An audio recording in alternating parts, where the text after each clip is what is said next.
Welcome back to The Deep Dive. We're the place that, well, sifts through mountains of information to bring you the really compelling insights. And today, we're plunging into a truly chilling investigation. It really uncovers the dark side of anonymity and the cold, calculated rage of a serial killer. Absolutely. This deep dive is, well, it's a meticulous look at the hunt for a predator targeting teenage girls. We'll explore how police painstakingly piece together events that seem, pretty random at first. Right. Only to reveal this series of attacks meticulously planned and driven by someone deeply disturbed. Our mission today is really to dissect the how and the why of this case. We want to uncover those critical clues, the psychological insights, basically what led to his capture. It's going to be a fascinating journey for you, though, yeah. Unsettling, too. We'll delve into the lives of the victims, vibrant lives, really, and the relentless police pursuit and the chilling mindset of this perpetrator who, for a time, was completely unseen. Okay, let's unpack this story. So our narrative opens, it's a summer night, 2061, at this place called Club Rocket. Right, Club Rocket. And you have to picture the scene, right? Music's thumping. Oh, yeah, loud music, probably some classic track everyone knew playing on the dance floor. Yeah. A real crowd pleaser. And there, in the middle of it all, is Jenna Harbaugh.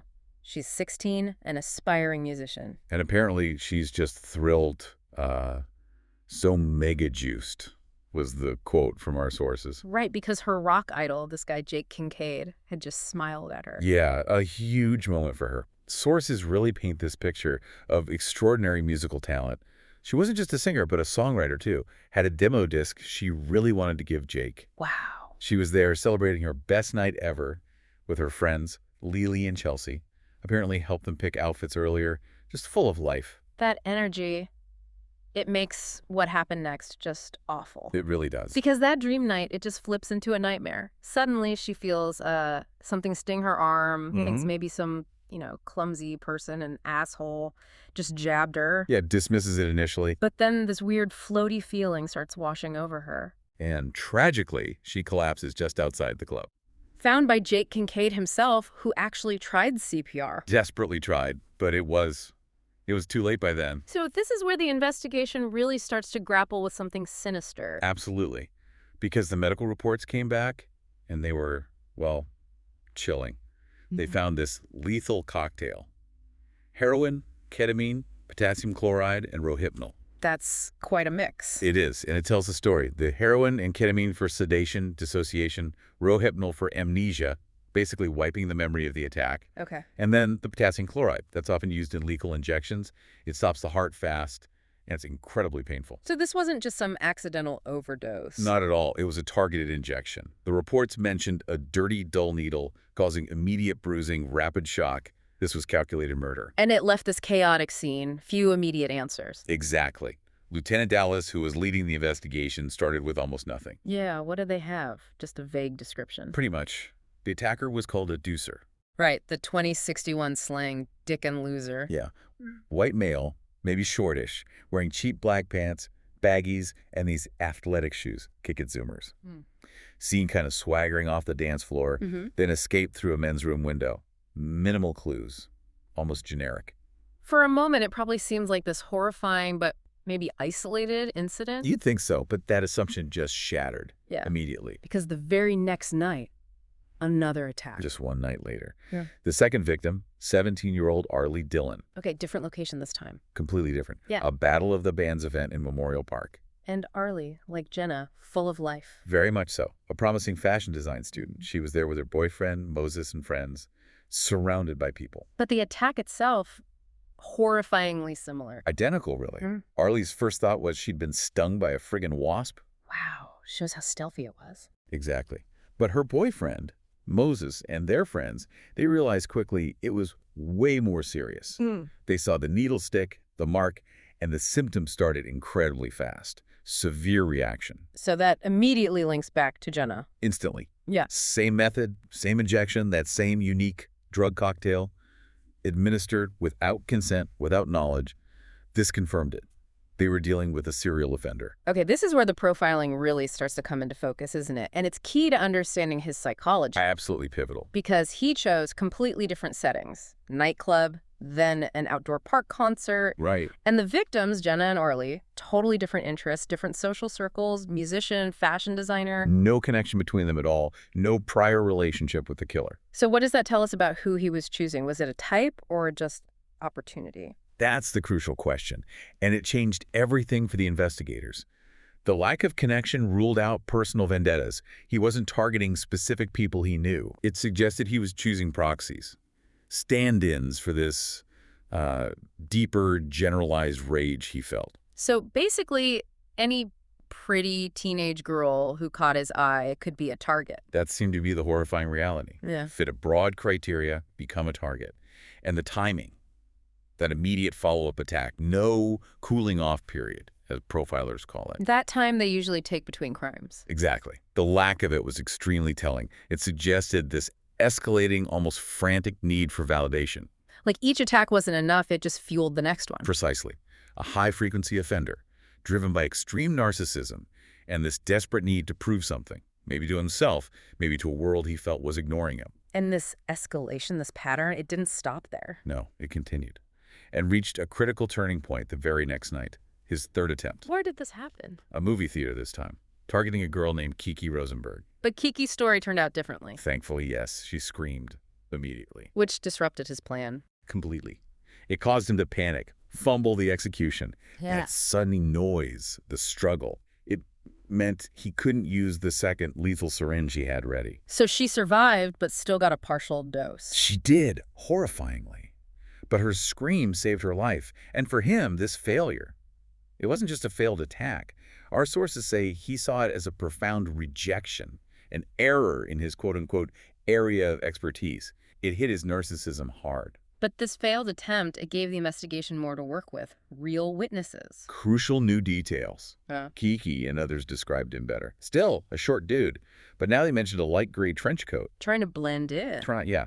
Sunglasses, even a wig. Trying to look, chill. But it didn't quite work. Not for everyone. Yeah. Some noticed the disguise was off. They saw these WTF eyes. WTF eyes. Yeah, like conveying this really unsettling intensity. And critically, his crappy shoes. Those discount athletic shoes again. So he's trying to blend, but his awkwardness kind of shines through. Exactly. And this leads to maybe the biggest breakthrough. Which was... The shoes, but not the crappy ones. It was the contrast. Explain that. While he wore those cheap shoes for the attacks, a really sharp-eyed clerk remembered seeing him buy those shoes. Okay. And when he came into the cheap Losers and Wheezes store, he wasn't wearing cheap shoes then. No. What was he wearing? Expensive brown leather dress loafers with the tassels. Alan Steuben's, a premium brand. Wow. So high-end loafers to buy cheap sneakers. Exactly. That mismatch, that juxtaposition, Yep. It screamed something. Hinted at a privileged background, but also this profound lack of social awareness. He didn't get the context. That must have been the aha moment for Lieutenant Dallas. Bingo. Those Alan Steuben's loafers. Yeah. That was the key. They traced them to the personal shopper who bought them. Her name was Charo. A personal shopper. Yeah, and she confirmed she dressed lots of young men between 13 and 19, mostly from private schools. So that narrowed it down considerably. Very quickly. And that path led them straight to one name, Francis Bryce. Francis Bryce. And who was he? Turned out he was 16, a student at one of those private schools. Known for being brilliant, actually. A chemistry whiz, quote, superior intellect. But the search warrant of his home, that revealed the dark side. A hidden lab. A lab. In his house. Yes, and it was bigger than his actual bedroom or hangout space. Meticulously equipped.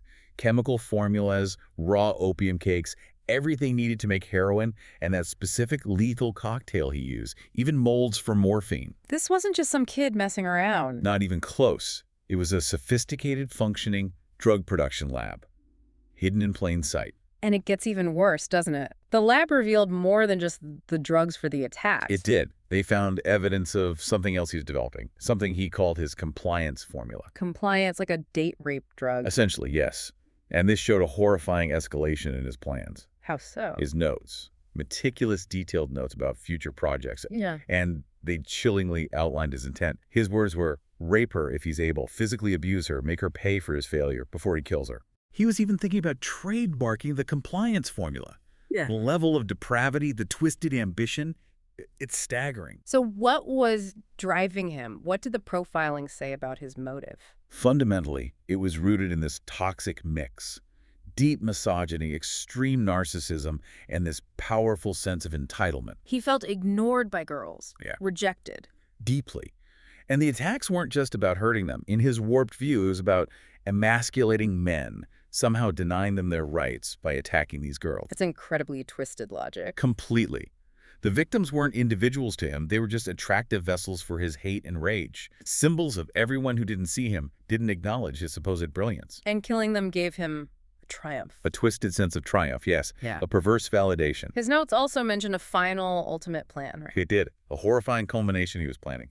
A rape and murder at Coney Island. Coney Island. Why there? Specifically chosen. Apparently, he wanted to turn some childhood humiliation he'd suffered there into this personal triumph. Rewrite his own history through violence. He really thought he could get away with it. Utterly convinced. He'd taken his father's condoms, even coated his needle with a numbing agent, thought he was prepared for anything, infallible. But the police were on to him by then. Just one step ahead. They intercepted him right there, in the tunnel of terror at Coney Island. Caught him in the act. Or preparing. Preparing for his next most violent project, caught him red-handed, essentially. And when they took him into custody? The picture became clear. This sick, twisted, vicious little son of a bitch, as one source put it. Profoundly narcissistic, zero remorse. Despite his intellect, his planning, he genuinely believed he just doesn't make mistakes. In his own mind, anyway. And his family. His father. The father, a doctor, was completely oblivious. Saw only a quiet, studious boy who never gave me a moment's trouble. Chilling. Just absolutely chilling how that double life was maintained. It's a stark reminder of how easily such darkness can hide behind a veneer of normalcy or even intelligence. This deep dive into Francis Bryce, it really hammers home that terrifying reality, doesn't it? Someone driven by this unseen rage, planning horrific things meticulously. All being completely overlooked. Yeah. It shows that the greatest dangers can sometimes be right there, hiding in plain sight, masked by status or perceived intellect. Indeed. You see the meticulous planning, the scientific skill, but it's all just overshadowed by this profound emotional void, this desperate, twisted need for validation.